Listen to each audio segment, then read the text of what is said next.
This video will give you a quick overview of the application portal for the Delaware Housing Assistance Program, or DEHAP, from the applicant or tenant perspective. I will mention some application tips and program information as we go, but please visit the program website, decovidhousinghelp.com, for more detailed information about the program. So to access the portal, start by visiting decovidhousinghelp.com and clicking on Apply Today. By getting to the portal from the program website, you'll always know that you're visiting the correct link and the safe link for the program. So start by registering, entering your name and email, and then following the instructions in the email you'll receive to verify your email address. And once you've registered, log in to start your application. I'm using the Chrome browser here. Other browsers will work, but Chrome is best. So if you're having issues, you might want to try Chrome. And you'll start with, let me log in. And you will need to do a little I'm not a robot.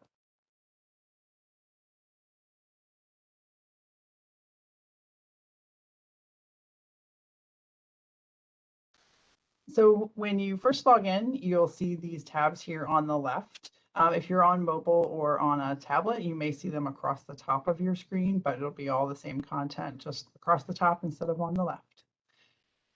So to start your application, you'll start on the pre-registration. On this page, you'll enter basic information that will help check your eligibility, and also some other facts just about your situation and household. One tip here is to make sure you're reading each question. Sometimes folks click yes all the way down and may answer one incorrectly along the way. So just make sure to read each one carefully. Over on the right, you'll be entering the number of people in your household and also your total monthly gross income. So that would be your income before taxes and for everyone in your household. And then here at the bottom, you'll select what kind of application you want to submit. If you're requesting rent only, rent and utilities, or utilities only. So down here at the bottom, we'll click Save and Next.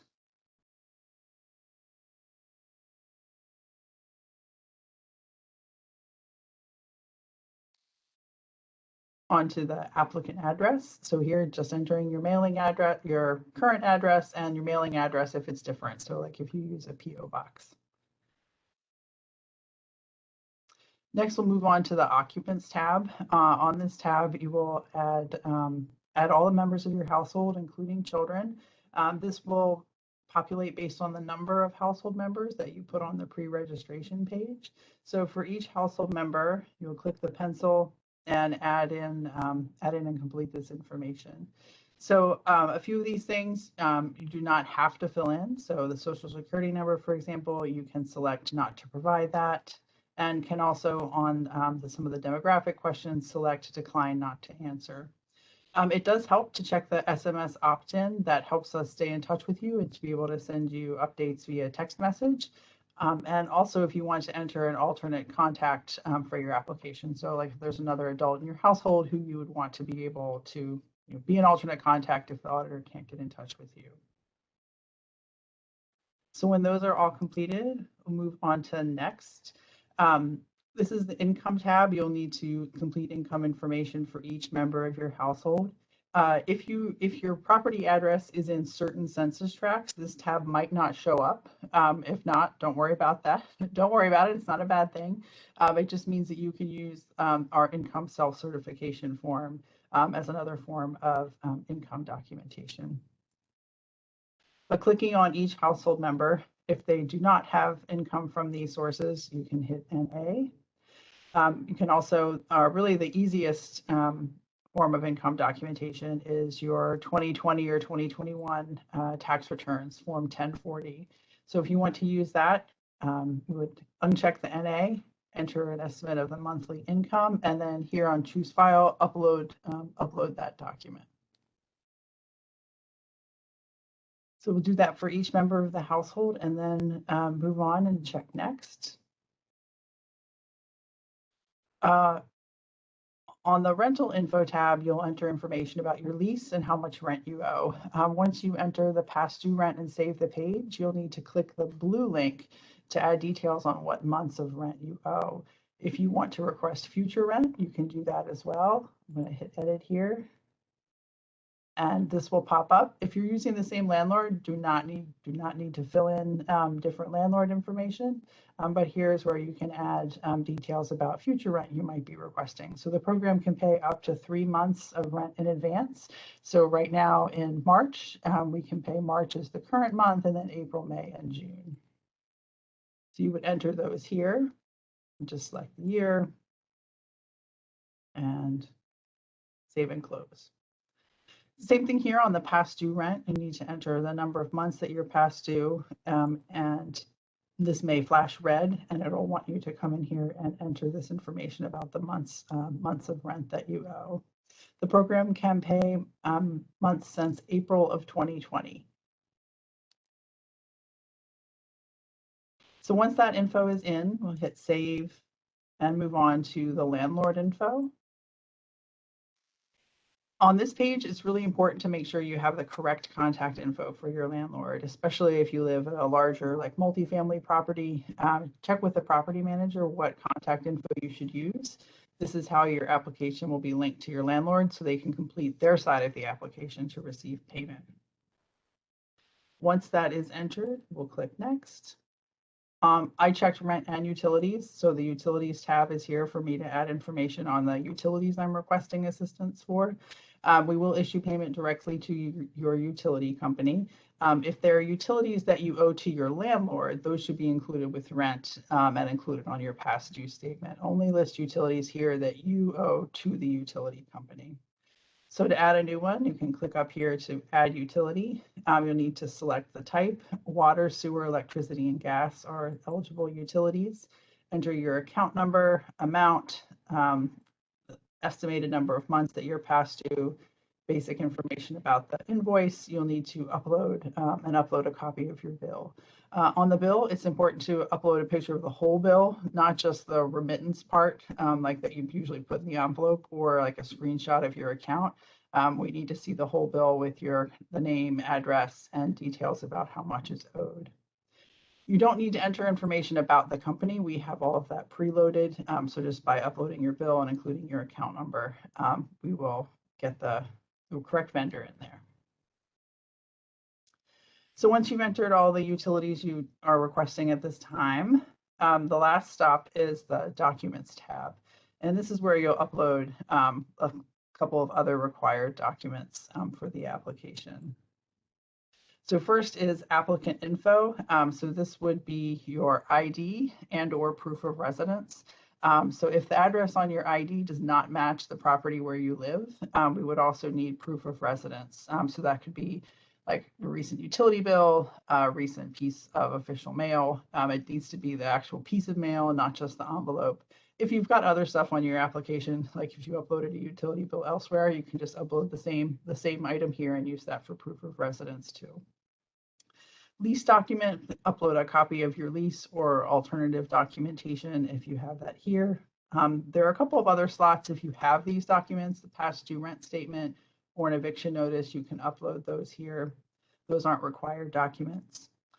The self-certification of income is one of the income documentation options and one of the easier ones to use. So if you did not upload other income documentation, you can download this form here.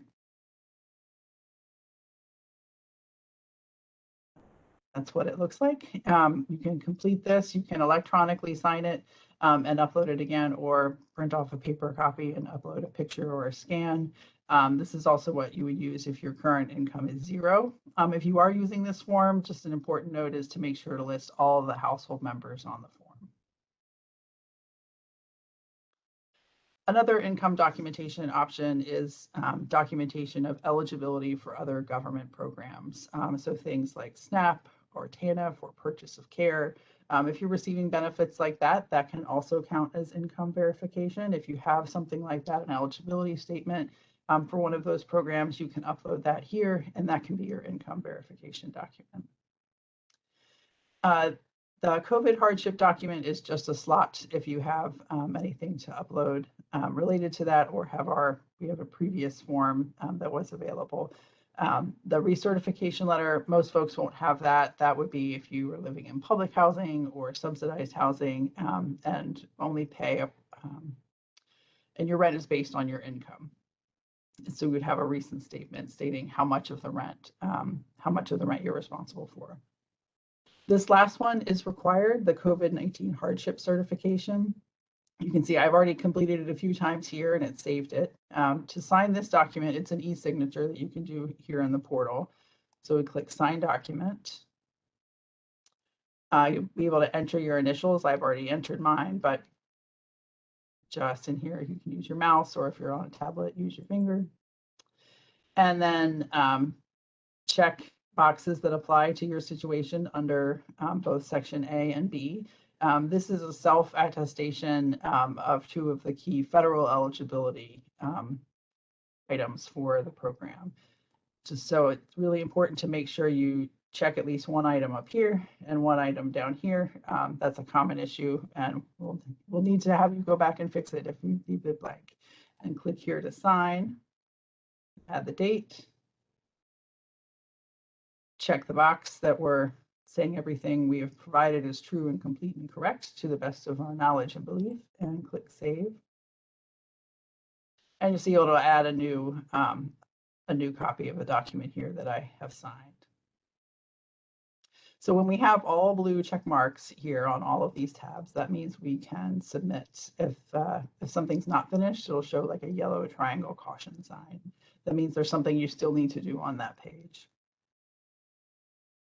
So the submit page is the last tab. Once you've completed everything and have all blue check marks, this will pop up. Same thing as the COVID form. You can modify your signature. These are the terms and conditions of the program. Scroll through. And same thing, we'll click here to sign, add the date, check the box, and we will hit submit.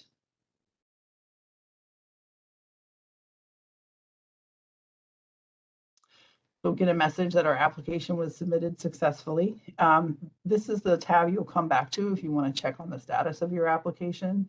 You can also see the status of your landlord's side of the application. So in this section right here, you can see my landlord's name, and I can see this X that shows that they haven't started their part yet. So to be a complete application, we need both the tenant application and the landlord needs to upload a few documents related to payment and also a past due statement. So as long as it says not started, that means my landlord has not done their part yet. If you see that and it's been a while, you might want to check in with your landlord about the status. Make sure you let them know that you are applying so they can be on the lookout for that invitation email. When you submit your application, the system will generate an invitation email to your landlord using the information that you provided.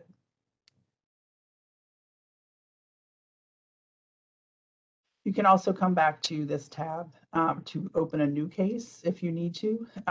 That won't be an option until the case that you have right now has been resolved. So once it's been paid or gotten to another final disposition, once that's done, you'll be able to go back and add a new case if you wanted to go back and add additional utility request or come back and request additional forward rent.